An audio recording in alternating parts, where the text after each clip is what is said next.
బంగారు ఆభరణాల తనఖా మరియు బంగారు ఆభరణాల కొనుగోలుపై గ్రాముకు అత్యధికంగా రుణ మరియు ఓవర్ డ్రాఫ్ట్ సౌకర్యం, సులభ వాయిదాల్లో తిరిగి కట్టే సౌకర్యం, ఫిక్స్డ్ డిపాజిట్లపై అత్యధికంగా 12% వరకు వడ్డీ, రికరింగ్ డిపాజిట్లపై అత్యధికంగా 11% వరకు వడ్డీ, రోజువారీ పొదుపు ఖాతాలపై అత్యధిక వడ్డీ.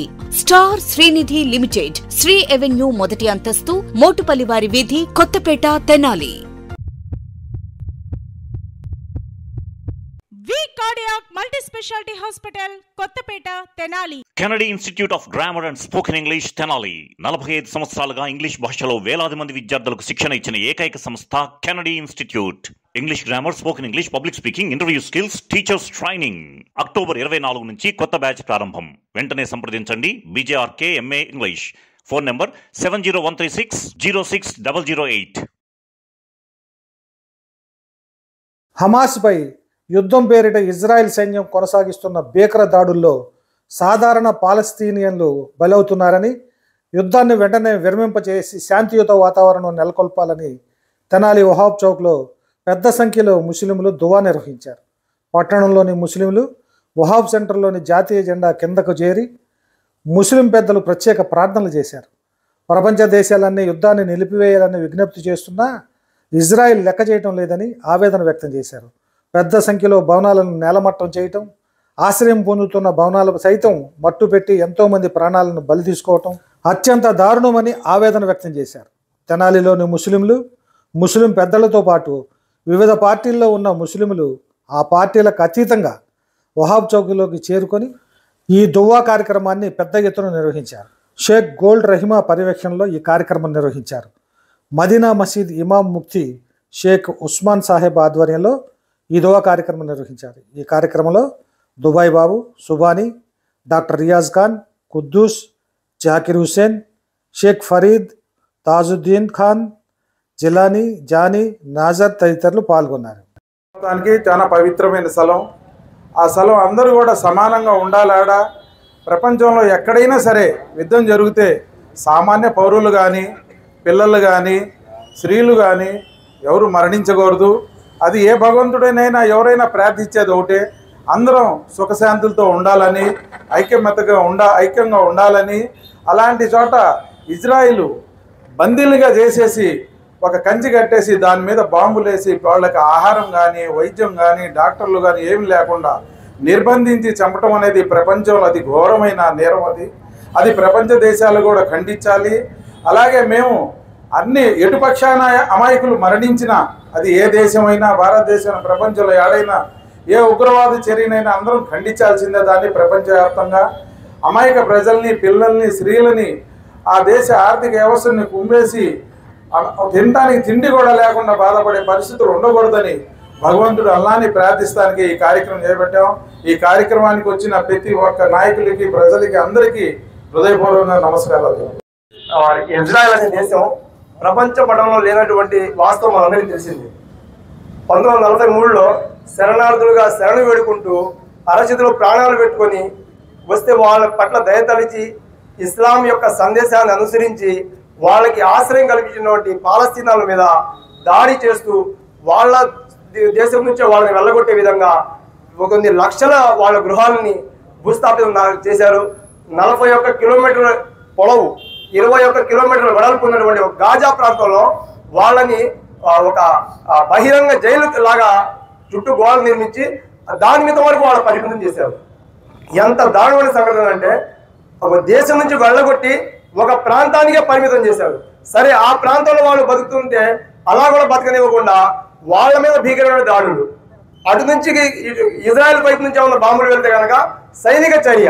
ఒకవేళ పాలస్తీనా సామాన్య ప్రజలు ప్రతిఘటిస్తే ఉగ్రవాదుల దాడిగా భూతంలాగా చూపిస్తూ ప్రపంచ దేశాన్ని అలా నమ్మిస్తా ఉన్నారు. ఇది చాలా దారుణమైనటువంటి పరిస్థితి. ఈ రోజు మేము డిమాండ్ చేస్తా ఉన్నాం. ఇజ్రాయెల్ దాడి ప్రపంచ దేశాలన్నీ ఖండిస్తూ ఉన్నాయి. మన భారతదేశ ప్రధాని కూడా దానికి బహిరంగ ఖండించాలి. మరియు ఇజ్రాయెల్ ఏవైతే పాలస్తీనా యొక్క భూభాగాలను ఆక్రమించుకుందో ఆ యొక్క భూభాగాల్ని పాలస్తీనా వాళ్ళకి అప్పగించాలని చెప్పి ఈ సందర్భంగా మేము డిమాండ్ చేస్తా ఉన్నాం. ప్రపంచ దేశాలు ఏవైతే పాలస్తీనాకి సమర్థంగా నిలబడ్డాయో వాళ్ళకి మేము మనస్ఫూర్తిగా వాళ్ళకి ధన్యవాదాలు తెలుపుకుంటా ఉన్నాం. అల్లాహతో కూడా మేము దువా చేస్తా ఉన్నాం. ఈ యొక్క విపత్కర పరిస్థితి నుంచి పాలస్తీనా ప్రజలను కాపాడాలని చెప్పి అల్లాహతో కూడా మేము దువా చేస్తా ఉన్నాం. జజాకల్లాహు ఖైరా. అస్సలాము అలైకుం వరహ్మతుల్లాహి వబరకాతుహు. కులాలు మతాలకి కాకుండా ఎప్పటి నుంచో యుద్ధం జరుగుతూనే ఉంది. ఇందాక జాగీర్ గారు చెప్పినట్టు ఏదైనా యుద్ధ బలగాలు వాళ్ళు యుద్ధాలు చేసుకోవాలి, కానీ అమాయకుల్ని పసిపిల్లల్ని కూడా ఆడవాళ్ళని కూడా చూడకుండా దారుణంగా అలా చంపేయటం అనేది చాలా దారుణమైన విషయం. ఇది కుల మతాలుగా అందరూ మనం దీన్ని ఇలాంటి సమస్యలు రాకుండా, ఇలాంటి యుద్ధాలు జరగకుండా మనం శాంతిగా జరగాలని చెప్పి మా ముస్లిమ్స్ పెద్దలు, మా నాయకులు అందరూ పార్టీలుగా అతీతంగా వచ్చి ఈ శాంతి ర్యాలీకి జయప్రదం చెందినందుకు ముందు మా ముస్లిం సోదరులకి, మా పెద్దలకి ధన్యవాదాలు తెలియజేస్తున్నాం. అందరూ మన తెనాలి పట్టణంలోని మదీనా మసీద్ దగ్గర ఎంతో భక్తితో దువా కార్యక్రమం నిర్వహించడం జరిగింది.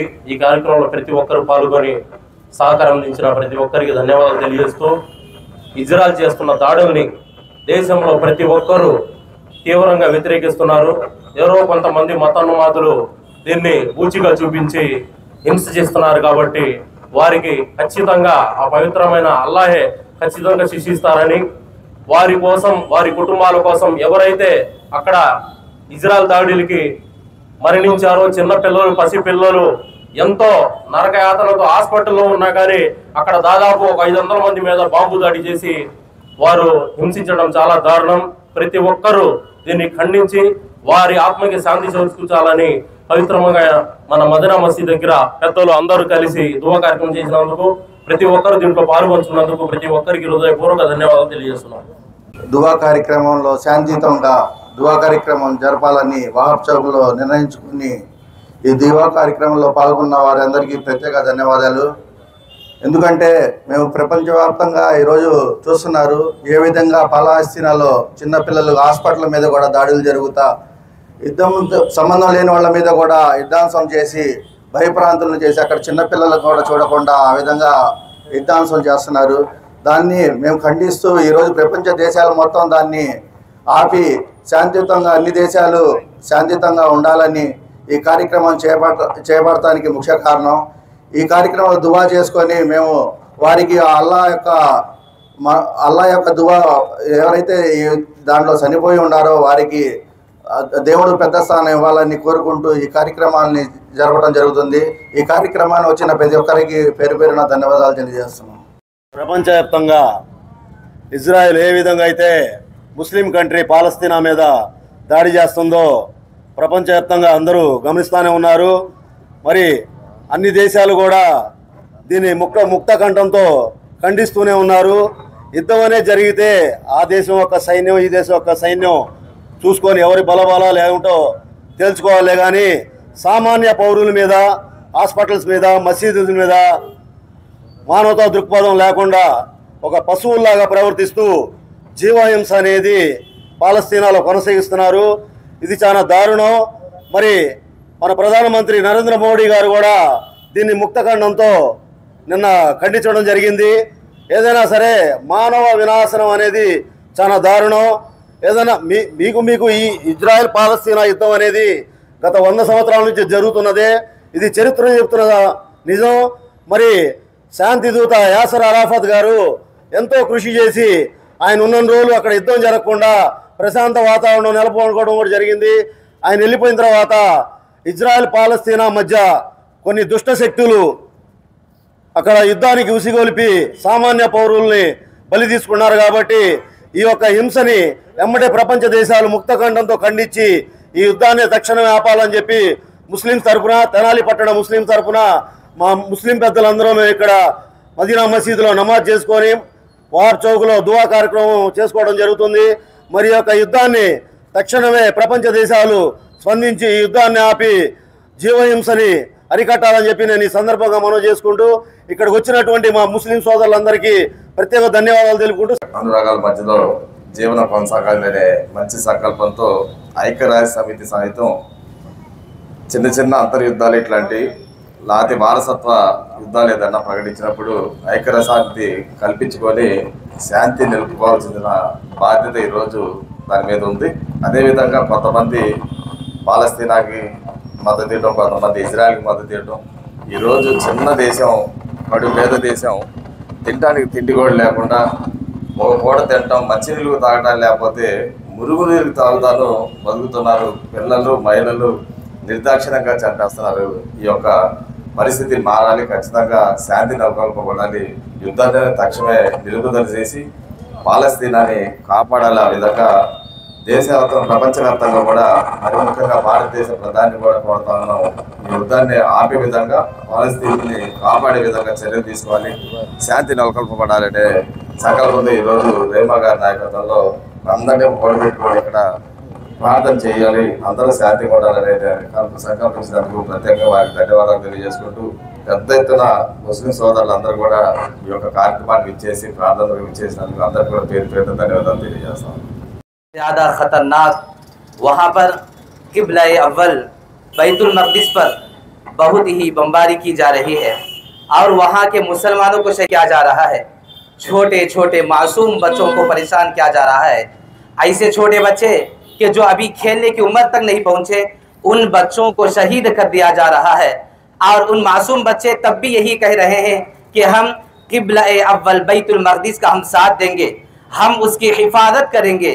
लिहाजा हम मुसलमानों के लिए भी ज़रूरी यही है कि हम भी यही कह रहे हैं और हमारा यहाँ पर जमा होना और हम तमाम लोगों का इसके ज़रिए से ये मैसेज दिया जा रहा है कि हम जो भी मुसलमानों को, मज़लूम मुसलमानों को जो शहीद किया जा रहा है, सबसे पहले उसको रोका जाए और सबसे पहले उसको बंद कर दिया जाए और मुसलमानों को इस तरीके से परेशान न किया जाए। इसीलिए हम यहाँ पर जमा हुए हैं और हम यहाँ पर दुआ और इसी तरीके से उन लोगों के लिए जिन लोगों ने भी इन जंग के अंदर और इसी तरीके से जो भी इन मुसलमानों पर हालात आए हैं, उस पर जो भी उनके यहाँ पर हालात आए और उस पर पूरे तरीके से जमे रहे, उनको हम दाद भी देते हैं और बस यही कहते हैं कि हम जहाँ तक हो सके जल्द अज जल्द उन मुसलमानों से और उन मजलूम लोगों से उस परेशानियों को ख़त्म कर दिया जाए।